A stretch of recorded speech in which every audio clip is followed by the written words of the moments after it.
Polda Sulsel merilis peran Anar Salahuddin Sampetoding dalam pembuatan uang palsu di Mapolda Sulsel pada Senin 30 Desember. Kapolda Sulsel Irjen Polisi Yudiawan menjelaskan bahwa Anar yang sebelumnya telah diperiksa secara maraton di Polres Goa telah ditetapkan sebagai tersangka. Dia berperan memberikan ide untuk pembuatan uang palsu tersebut. Informasi selengkapnya akan disampaikan oleh jurnalis tribuntimur.com, Muslimin Emba. Selamat sore, rekan Muslimin. Silakan dengan laporan Anda.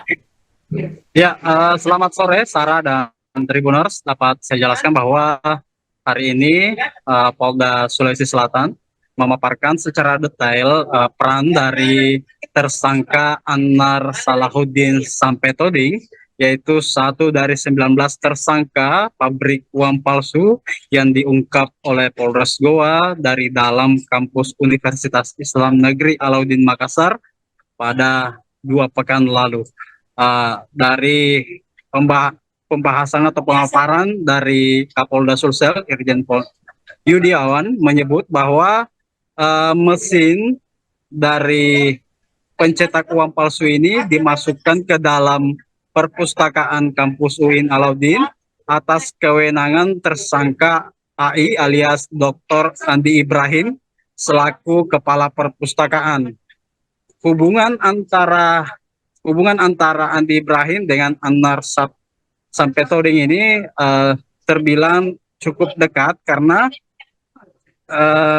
dalam kasus ini Anar oleh Dirkrimsus Polda Sulsel disebut bahwa Anar sebagai inisiator ataupun yang punya ide, kemudian selaku juga pemodal dari produksi uang palsu yang ada di kampus UIN Alauddin Makassar ini. Sarah. Baik, berarti dapat dikatakan bahwa modal utama dalam kasus pembuatan uang palsu di UIN Makassar tersebut berasal dari Anar. Nah, ya, terkait dengan mesin pencetak sendiri, dari mana asalnya? Ya, untuk mesin pencetak yang ditemukan polisi dari dalam perpustakaan kampus UIN itu berasal dari China yang masuk ke kota Makassar melalui Surabaya. Mesin ini oleh polisi ditaksir seharga 600 juta lebih dan Dirkrimsus Polda Sulsel Kombes Dedi Supriyadi menyebut bahwa Anar selaku pemodal utama dan juga sebagai yang punya ide dalam pembuatan uang palsu ini, Sarah.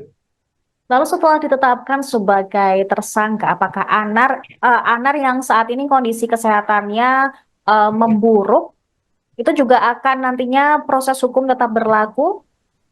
Ya, tadi ditegaskan oleh Dirkrimsus bahwa penanganan kasus ini tetap on the track atau tetap berjalan. Saat ini kondisi Anar memang masih dibantarkan di rumah sakit karena mengeluh sakit setelah dirinya ditetapkan sebagai tersangka oleh penyidik Reskrim Polres Goa, yaitu di mana diketahui juga bahwa kata Kapolres Goa, Anar ini mempunyai riwayat penyakit jantung dan juga prostat. Jadi setelah ditetapkan tersangka, Anar diduga shock sehingga kondisi kesehatannya menurun. Namun polisi tetap berjaga ketika Anar dirawat? Ya, betul, Sarah. Jadi Polres Goa menempatkan 4 personil untuk menjaga Anar di rumah sakit selama dalam perawatan medis. Selain itu juga dilibatkan oleh petugas medis dari Bidokes untuk bagaimana melihat atau mengontrol langsung terkait perkembangan kesehatan Anar. Baik, terima kasih rekan Muslimin Emba, jurnalis Tribun Timur atas laporan Anda. Selamat kembali bertugas. Sakit kita pun bantarkan ditangani oleh Polres Goa, di backup oleh kami dari Polda dan Khusus, dan ini kita sampaikan pada seluruh masyarakat ya, karena uang ini dicetak dari tahun 2022 sekarang 2024 bahkan sudah mau 2025. Uang yang beredar ini kita sudah tidak bisa kendalikan lagi, dan kalau ditemukan di lapangan ya sudah langsung nggak bisa ditukar karena uang palsu. Memang hampir semua kemarin waktu press release juga dipakai sinar ultraviolet itu ada tanda air. Nah itu yang kalau bagi masyarakat yang awam mungkin kok ini uangnya beneran, karena itu sebenarnya uang palsu.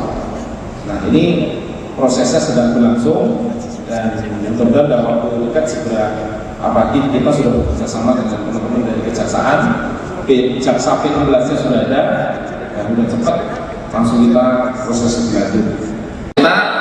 Saya bisa menjawab itu, kalau yang kan nanti Pak Dir. Jadi mesin cetak ini karena dia jabatannya adalah kepala perpustakaan, jadi tidak menimbulkan kecurigaan dari pihak sebelah, karena di pihak sebelah itu juga ada jabatan satu level. Alasannya apabila ada mahasiswa yang meminjam buku bisa difotokopi, bisa dicetak, itu alasannya. Jadi dia tidak curiga.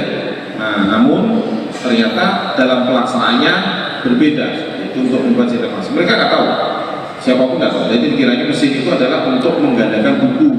Mahasiswa tahu sendiri kan, kalau beli kan mahal. Baik, bagaimana fotokopi saja atau dicetak ulang mungkin biaya lebih murah kan gitu, oke? Selainnya Pak Dir jawab. Saya coba dikatakan ataupun disampaikan bahwasanya letak pelakunya adalah inisial A, SS, di mana perannya yang bersangkutan adalah yang pertama pemberi ide, kemudian ikut modalin, kemudian membeli mesin, gitu. Kemudian pemberi perintah dan kertas. Itu aja intinya teman-teman.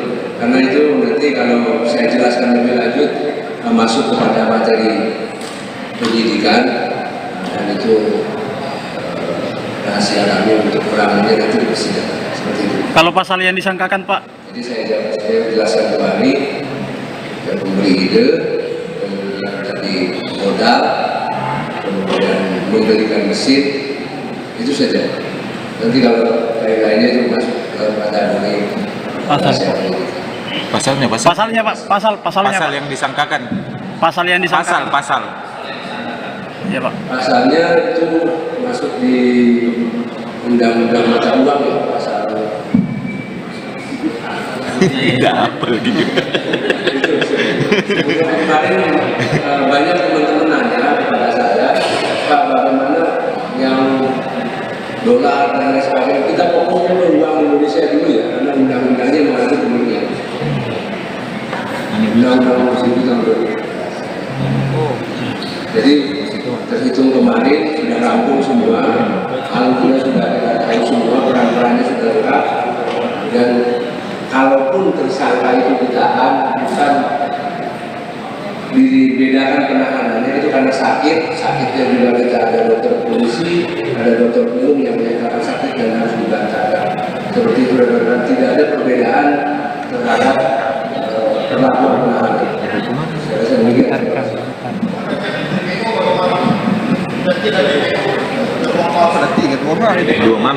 Dua. Kalau dari rangkaian itu sudah cukup tadi, kemudian walaupun masih ada yang DPO tetap kita kejar. Tapi secara utuh gambarannya antara yang memberi perintah, memberi modal, kemudian yang kerjakan di sini, kemudian yang hanya sifatnya yang peran-perannya membantu, tidak yang tidak. Tapi secara umum kelihatan peran-perannya sudah Begitu. Anar Salahuddin sampai Toding ditetapkan sebagai tersangka kasus pembuatan uang palsu di UIN Alauddin Makassar, yang merupakan pengusaha ternama di Sulawesi Selatan. Dalam kasus ini, ia diduga sebagai donatur pembiaya operasional pembuatan uang palsu di kediamannya di Jalan Sunu dan di gedung perpustakaan UIN Alauddin. Anar dikenal punya karir sukses dalam sektor industri. Namanya sering muncul dalam perhelatan politik di Sulsel. Dia menjabat sebagai Presidir Sinar Group dan Presiden Komisaris Sulwood Group, dua perusahaan besar yang bergerak di bidang izin usaha, pemanfaatan hasil hutan, properti, dan perdagangan umum. Diketahui Sinar Group berfokus pada industri berbasis sumber daya alam dengan kompetensi utama dalam perkebunan hutan, kelapa sawit, dan komoditas lainnya. Sulwood Group juga mengelola sektor bisnis serupa. Selain itu, Anar juga terlibat dalam berbagai bidang, termasuk agensi properti, keuangan, dan media digital. Dia berasal dari keluarga pengusaha sampai toding yang telah berkiprah dalam dunia bisnis selama 4 generasi. Keluarganya dikenal sebagai pionir di sektor pertambangan dan sumber daya alam. Tak hanya sukses di dunia bisnis, Anar Salahuddin juga terjun ke politik dan mencoba peruntungan di pemilihan Gubernur Sulawesi Selatan 2024. Dia bahkan mencoba untuk maju sebagai calon gubernur dengan mendaftar di berbagai partai, lalu perhelatan Pilgub Sulsel 2024 lalu.